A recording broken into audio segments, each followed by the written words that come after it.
नमस्कार दोस्तों, मैं विष्णु कुमार आप सभी का अपने YouTube चैनल के इस वीडियो पर हार्दिक स्वागत करता हूं। दोस्तों, आज के इस वीडियो में हम लोग दूरी और चाल से संबंधित ऐसे क्वेश्चन का सॉल्यूशन करने वाले हैं। दोस्तों, यदि आप किसी कॉम्पिटिटिव एग्जाम की तैयारी कर रहे हैं तो दोस्तों आप लोगों को ऐसा क्वेश्चन जरूर मिला होगा।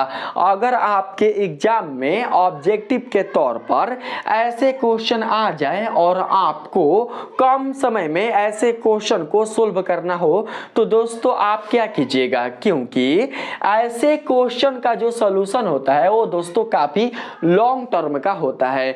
तो मैं आप सभी को अपने इस वीडियो के माध्यम से इन प्रश्नों का सॉल्यूशन बहुत ही अच्छी तरीके से कम समय में सोल्व करना सिखाऊंगा, जिससे कि आप लोग मिनटों में नहीं बल्कि सेकेंडों में ऐसे क्वेश्चन का आंसर प्राप्त कर सकते हैं।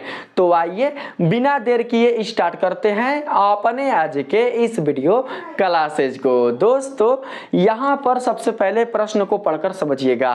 प्रश्न में कहा जा रहा है ए और बी स्टेशनों के बीच की दूरी 132 किलोमीटर तय करने में, देखिए दो गो स्टेशन है ना, दो गो स्टेशन है, ठीक है, एगो ए और एगो बी। ए से बी तक की टोटल जो दूरी है वो है 132 किलोमीटर, ठीक है। कहा जा रहा है ए और बी स्टेशनों के बीच की दूरी 132 किलोमीटर तय करने में एक्सप्रेस ट्रेन को पैसेंजर ट्रेन से 1 घंटा कम समय लगता है यदि एक्सप्रेस ट्रेन की औसत चाल पैसेंजर ट्रेन की औसत चाल से 11 किलोमीटर पर आवर अधिक हो तो प्रत्येक ट्रेन की औसत चाल ज्ञात करें। मतलब आपको दोनों ट्रेनों की औसत चाल बतानी है। तो दोस्तों घबराने की कोई भी जरूरत नहीं है। आप लोग इस क्वेश्चन में सबसे पहले एक्सप्रेस ट्रेन को पकड़कर चलो। देखिए, एक्सप्रेस ट्रेन हो या पैसेंजर ट्रेन हो, दोनों ट्रेनों द्वारा तय की गई जो दूरी होगी वो 132 किलोमीटर ही होगी। दोस्तों मान लेते हैं कि जो दूरी है 132 किलोमीटर वो है डी के बराबर, यानी हम डी बराबर ले लेते हैं 132, ठीक है। इस क्वेश्चन में हम एक्सप्रेस ट्रेन को पकड़कर चलेंगे, ना कि पैसेंजर ट्रेन को। दोस्तों एक्सप्रेस ट्रेन के अनुसार हम यहां पर काम करेंगे। बोला जा रहा है ना, एक्सप्रेस ट्रेन को पैसेंजर ट्रेन से 1 घंटा कम समय लगता है, तो समय में जो कमी है उसे हम लोग टी डैश मान लेंगे, ठीक है। जो वास्तविक समय होगा वो होगा टी, और जब 1 घंटा की कमी हो रही है तो उस मान के लिए हम समय को मान लेंगे टी डैश। तो बाबू टी डैश बराबर हो जाएगा -1, चूंकि कमी हो रही है ना, 1 घंटा की कमी हो रही है, तो जितना की कमी हो रही है उतने के साथ हम माइनस चिन्ह का प्रयोग कर देंगे, ठीक है। अब बात करते हैं फिर आगे, ठीक। आगे बोला जा रहा है यदि एक्सप्रेस ट्रेन की औसत चाल पैसेंजर ट्रेन की औसत चाल से 11 किलोमीटर पर आवर अधिक हो तो दोस्तों देखिएगा यहां पर हम एस डैश निकालेंगे। एस डैश, देखिए जो ट्रेन की वास्तविक चाल होगी वो कहीं ना कहीं एस होगी, है ना। ट्रेन की जो वास्तविक चाल होगी वो एस होगी, लेकिन जब दोस्तों एक्सप्रेस ट्रेन की औसत चाल बढ़ जा रही है किससे, पैसेंजर ट्रेन से, तो हम लोग उस बढ़े हुए चाल को एस डैश मान लेंगे। क्या मान लेंगे भैया, एस डैश। देखिएगा कितना बढ़ रहा है, 11 किलोमीटर पर आवर ना, यानी कि यहाँ पर हम एस डैश के स्थान पर 11 लिख लेंगे। अगर चाल घटता ना तो हम यहाँ पर माइनस का प्रयोग करते, लेकिन घट नहीं रहा है, बढ़ रहा है ना, तो हम यहाँ पर प्लस चिन्ह का प्रयोग करेंगे। बात आ रहा है समझ में। अब क्या करना है, अब हम लोगों को यहाँ पर ट्रिक अप्लाई करना है। पूरे YouTube पर आप खोज लीजिएगा, अगर मेरे जैसा कोई दूसरा अगर ट्रिक दिया होगा तो दोस्तों आप लोग मेरे वीडियो के कमेंट सेक्शन में गाली देकर जा सकते हैं, ठीक है। देखिएगा ध्यान से, यहाँ पर हम ट्रिक लेंगे D गुना S dash upon T dash, ठीक है, देखो बाबू ध्यान से समझिएगा, यहां पर ट्रिक क्या है, डी गुना S dash upon T dash. D का मान कितना है भैया, तो डी का मान है यहां पर 132 है ना, 132 है, तो यहां पर 132 लिख लेंगे, गुना एस डैश का मान कितना है प्लस 11, तो यहां पर 11 लिख लेंगे। टी डैश का मान कितना है -1, तो यहां पर -1 लिख लेंगे। जब दोनों को गुना किया जाएगा तो इसका स्वरूप आएगा इस रूप में, माइनस इंटू 132 गुना 11 के रूप में आएगा। माइनस को बाहर निकाल लेंगे, ठीक है, और बराबर में इस साइड लिख लेंगे का भैया, समझिएगा ध्यान से, बराबर में क्या लिखाएगा, बराबर में एस डैश वाला मान लिखाएगा। एस डैश वाला जो मान है वो कितना है बाबू, वो है +11, चिन्ह के साथ लिखेंगे, ठीक है, +11 है, तो हम यहाँ पर +11 लिख लेंगे, ठीक। अब देखिए यहाँ पर 132 और 11 के साथ जो माइनस चिन्ह आया हुआ है, इस माइनस चिन्ह का आशय यह है कि 132 और 11 की सहायता से आप लोगों को ऐसा दो गुणनखंड वाली संख्या प्राप्त करना है जिन्हें घटाने पर +11 मिल जाए। यही माइनस का कहना है, यही माइनस का आशय है। माइनस का आशय क्या है, माइनस का आशय यह है कि 132 और 11 की सहायता से हमें ऐसा दो गुणनखंड वाली संख्या प्राप्त करना है जिनको घटाने पर +11 आ जाए। तो आइए करके देखते हैं दोस्तों, हम यहाँ पर तोड़ेंगे ना, 132 गुना 11 तोड़ेंगे, 132 को भैया तोड़ेंगे तो टूट जाएगा। देखिए तो 11 11 एकम 11, 11 दूनी के 22, ठीक है, और यहां पर हो जाएगा 11, यहां पर 12 को तोड़ देंगे, चरतियाई 12, चरतियाई 12, यहां पर गुना करेंगे 11 चौके 44, 11 चौके 44, 11 तिया 33, तो यहां पर हो जाएगा 33। दोस्तों यदि हम 44 में से 33 को घटाएं तो +11 मिल जाएगा। जरा आप ही लोग बताना, अगर हम 44 में से 33 को घटाएंगे तो +11 नहीं मिलेगा। हाँ, अगर आप 33 में से 44 को घटाते तो भले यहाँ पर जो मान है वो बिल्कुल भी +11 नहीं मिलता, लेकिन अगर हम 44 में से 33 को घटाएं तो हमें +11 ही मिलेगा। तो +11 इक्वल टू हम लिख लेंगे दोस्तों यहाँ पर 44 माइनस 33, कितना 44 माइनस 33। अब देखिए इन दोनों में जो संख्या अपने माइनस के साथ आया हुआ है, अर्थात इन दोनों संख्याओं में जिस संख्या के साथ माइनस चिन्ह का प्रयुक्त हुआ है उसी संख्या को हम लोग इस क्वेश्चन का आंसर मान लेंगे। इसी संख्या को क्या मानेंगे, इस क्वेश्चन का आंसर। तो दोस्तों यहाँ पर जो 33 निकल कर आया है ना, यही 33 इस क्वेश्चन का आंसर है। अब देखना ये है कि ये जो 33 हम लाए हैं यह किसकी चाल है, एक्सप्रेस वाला का है या फिर पैसेंजर वाला का है, अर्थात सवारी वाला का है। तो दोस्तों आपने फर्स्ट टाइम किसको लेकर चला था, एक्सप्रेस वाला को या पैसेंजर वाला को। तो दोस्तों आपने फर्स्ट टाइम यहाँ पर एक्सप्रेस वाला को लेकर चला था। तो दोस्तों जब हम फर्स्ट टाइम एक्सप्रेस वाले को लेकर चले थे तो दोस्तों अंत टाइम हम चेंज कर देंगे, मतलब हम यहाँ पर एक्सप्रेस को बदल देंगे पैसेंजर के रूप में, यानी कि 33 वाला जो आंसर होगा वो होगा पैसेंजर ट्रेन का। बस उल्टा कर देना है, शुरू में आप जो भी ट्रेन लेकर चलो अंत में उस ट्रेन को आप उल्टा कर देना।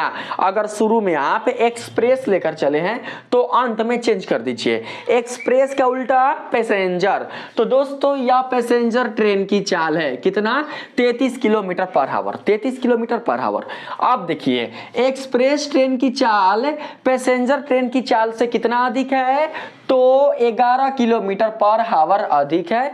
तो हम 33 33 में 11 को ऐड कर देंगे तो इससे हमें एक्सप्रेस ट्रेन की चाल प्राप्त हो जाएगी। तो दोस्तों इस क्वेश्चन का सॉल्यूशन हो गया। एक्सप्रेस ट्रेन की चाल होगी 44 किलोमीटर पर आवर और पैसेंजर ट्रेन की चाल होगी 33 किलोमीटर पर आवर। तो क्या भारी है? बताइए, क्या इसमें ज्यादा दिमाग लगाना है? नहीं, बस आप लोगों को यहां पर इस ट्रिक को याद करके रखना है। साइड में ट्रिक मैं लिख देता हूं, आप लोग कॉपी पर नोट कर लीजिएगा। डी गुना S dash upon T dash, ठीक। और हम लोग इस फॉर्मूला को लेकर चलेंगे एक्सप्रेस ट्रेन के लिए, ठीक है।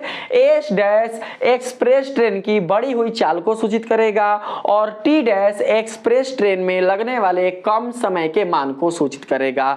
दूरी तो दोस्तों निश्चित रहेगा ही, ठीक है। अगर एक्सप्रेस ट्रेन की चाल घटेगी तो दोस्तों समय बढ़ेगा, अगर समय बढ़ेगा तो एक्सप्रेस ट्रेन की चाल घटेगी, ठीक है। माइनस मतलब मिल ही जाएगा, ऐसा नहीं है कि माइनस से नहीं मिलेगा, ठीक है। अगर आप लोगों को विश्वास नहीं हो रहा है कि मतलब क्या ये दूसरे क्वेश्चन के लिए भी सत्य है कि नहीं है, कि केवल इसी क्वेश्चन के लिए सत्य है, तो दोस्तों उसके लिए मैंने यहाँ पर एक और प्रश्न लेकर चला है जिससे कि आप लोगों को भरोसा हो जाए, मुझ पर विश्वास हो जाए कि मैंने जो ट्रिक दिया है आप लोगों को यह 100% सही है। इसमें कोई भी डाउट नहीं है कि यह ट्रिक रॉन्ग है, ठीक है।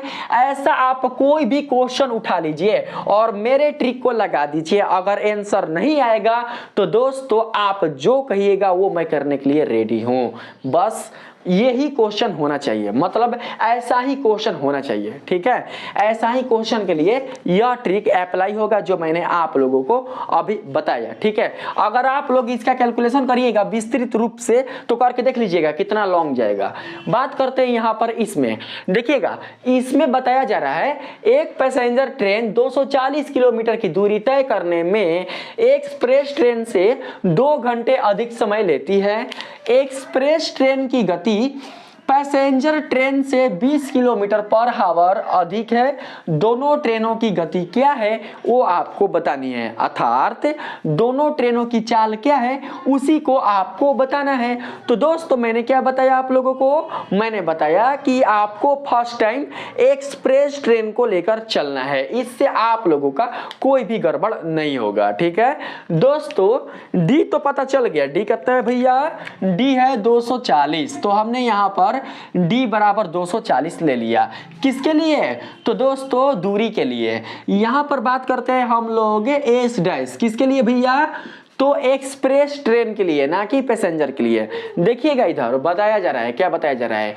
एक्सप्रेस ट्रेन की गति पैसेंजर ट्रेन की गति से 20 किलोमीटर पर आवर अधिक है, ठीक है।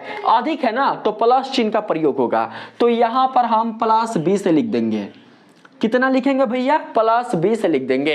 टी डैश का मान पता नहीं है तो पढ़ेंगे क्वेश्चन कि टी डैश का मान कितना दिया है। देखिएगा, पैसेंजर ट्रेन 240 किलोमीटर की दूरी तय करने में एक्सप्रेस ट्रेन से 2 घंटा अधिक समय लेती है। कहने का अर्थ यह हुआ कि एक्सप्रेस ट्रेन पैसेंजर ट्रेन की तुलना में 2 घंटा कम समय लेती है। कहने का मतलब क्या हुआ? कहने का मतलब हुआ एक्सप्रेस ट्रेन पैसेंजर ट्रेन की तुलना में 2 घंटे कम समय लेती है। तो दोस्तों हम यहां पर -2 लिख देंगे। देखिए, अगर यहां पर एस डैश का मान यानी कि बढ़े हुए चाल का मान प्लस के रूप में आएगा तो दोस्तों समय माइनस के रूप में ही आएगा, इसमें कोई भी डाउट नहीं है। हाँ, यदि क्वेश्चन घुमा के दे दे तो आप लोगों को अपने माइंड को घुमा कर ही पकड़ना है, ठीक है। तो दोस्तों आइए सोल्व करते हैं। ट्रिकवा भैया क्या होगा? तो ट्रिकवा होगा डी गुना S dash upon T dash. भाई मोरे लगा देंगे यहाँ पर मान को। डी का मान है 240 गुना एस डैश का मान है +20 अपॉन टी डैश का मान है -2। यहाँ पर हम क्या करेंगे भैया? संक्रिया करेंगे। हो जाएगा भैया 2 दहिया 20, ठीक है, कट गया, अब कुछ नहीं होगा। देखिए क्या लिख सकते हैं बाबू, लिख सकते हैं माइनस है तो माइनस को बाहर निकाल देंगे, कोष्ट में हो जाएगा 240 गुना कितना हो जाएगा 10, ठीक है। इधर क्या लिखाएगा भैया, इधर लिखाएगा प्लस 20 यानी कि एस डैश, तो यहां पर प्लस 20 लिखेंगे। देखिए फिर यहां पर माइनस चिन्ह आया है, तो माइनस चिन्ह आया है तो इसका अर्थ ये हुआ कि हमें 240 और 10 की सहायता से ऐसा 2 गुणनखंड वाली संख्या प्राप्त करना है जिन्हें घटाने पर प्लस 20 मिल जाए। कितना मिले, प्लस 20। तो आइए करके देखते हैं, लिख सकते हैं ऐसे 24 गुना 10 गुना 5 गुना 2, ठीक है, 10 है भैया, 10 है, तो करते हैं 5 दूनी के 10 है और 10 दहिया 100 हो जाएगा। तो हमें यहाँ पर 10 पाँचे 50 करते हैं, 10 पाँचे 50 और 24 दूनी 48, 2 मिलेगा। हमें किसी भी तरीके से लाना है, सब सही है ना, हमें 20 लाना है। तो दोस्तों इसको तोड़ दीजिए, तो 24 को 12 दूनी के 24, इस तरीके से अब करके देखते हैं। हाई हो जाएगा 12 5 60 है, ठीक है, 10 दूनी 20 और 20 दूनी 40, ठीक है। ला आ तो गया, टेंशन का लेना है तो प्लस 20 लाना है ना, तो पहले आएगा 60 तब आएगा 40, और इन दोनों में जो भी संख्या माइनस के साथ होगा वही संख्या इस क्वेश्चन के लिए आंसर होगा। तो दोस्तों यहां पर हम ले लेंगे कितना, तो यहां पर हम ले लेंगे -40 को, ठीक है। अब देखिए जो यहां पर -40 आया हुआ है, यह दोस्तों किसकी चाल होगी, तो यह पैसेंजर ट्रेन की चाल होगी, समझ कर रखिएगा। शुरू में लेकर चले थे एक्सप्रेस ट्रेन को, अंत में हमें जो मान मिला उसे हम लोग पैसेंजर ट्रेन के लिए दे देंगे। तो दोस्तों इस क्वेश्चन के लिए पैसेंजर ट्रेन की चाल होगी 40 किलोमीटर पर आवर और एक्सप्रेस ट्रेन की चाल होगी 60 किलोमीटर पर आवर। बन गया, सोल्व हो गया। अगर 2-3 बार आप प्रैक्टिस कर लेते हैं तो ऐसे ऐसे क्वेश्चन को मिनटों में नहीं बल्कि सेकेंडों में उड़ा सकते हैं। तो दोस्तों आप लोगों को अच्छी तरीके से समझ में आ गई होगी, ठीक है। अगर किसी बच्चे को डाउट रह गया होगा तो आप लोग कमेंट सेक्शन में जरूर पूछ सकते हैं। अगर आप लोगों को मेरा यह वीडियो पसंद आया है, मेरे द्वारा दिया गया जो ट्रिक है वो काफी पसंद आया है, तो प्लीज आप लोग मेरे इस वीडियो को ज्यादा से ज्यादा अपने दोस्तों में, अपने भाइयों में, जो भी बच्चे पढ़ रहे हैं, जो बच्चे कॉम्पिटिटिव एग्जाम की तैयारी कर रहे हैं, वहां तक जरूर शेयर कीजिएगा। मिलते हैं फिर से एक नए वीडियो के साथ, तब तक के लिए धन्यवाद।